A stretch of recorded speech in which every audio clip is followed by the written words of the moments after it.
রেলগাড়ির কামরায় হঠাৎ দেখা, ভাবিনি সম্ভব হবে কোনোদিন।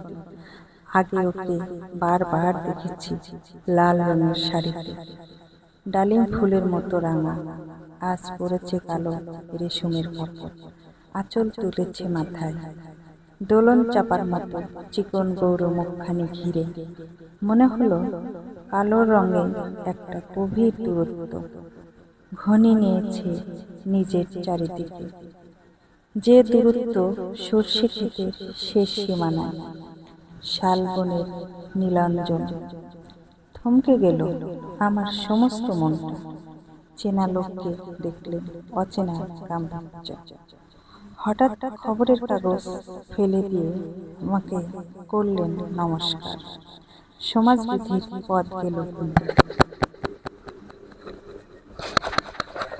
আলাপ করলেন শুরু, কেমন আছো, কেমন চলছে সংসার ইত্যাদি।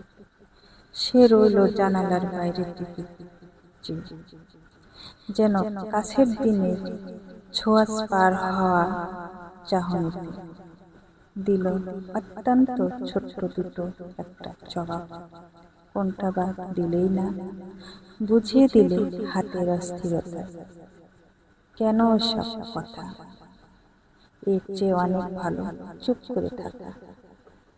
আমি ছিলাম অন্য ব্রেঞ্চিতে ওর সাথীদের সঙ্গে।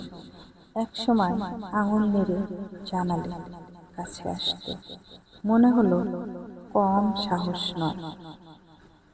বসলুম ওর এক ব্রেঞ্চিতে, গাড়ির আওয়াজের আড়ালে বললেন মৃদুস্বরে, কিছু মনে করো না। সময় কোথায়, সময় নষ্ট করবার? আমাকে নামতে হবে পরের স্টেশনে, ভুলিয়ে যাবে তুমি। দেখা হবে না আর কোনোদিন। তাই যে প্রশ্নটার জবাব এতকাল থেমে আছে, শুনবো তোমার মুখে। সত্য করে বলবে তো? আমি বললেন বলবো। বাইরের আকাশের দিকে তাকিয়ে শুধু, আমাদের গেছে যে দিন, একেবারেই কি গেছে, কিছুই কি নেই বাকি? এইটুকু রইলেন চুপ করে, তারপর বললেন রাতের সব তারাই আছে দিনের আলোর গভীরে। খটকা লাগলো, কি জানি, বানিয়ে বললেন না। ও বললে থাক, এখন যাও ওদিকে। সবাই নেমে গেল পরের স্টেশনে, আমি চললেন একা।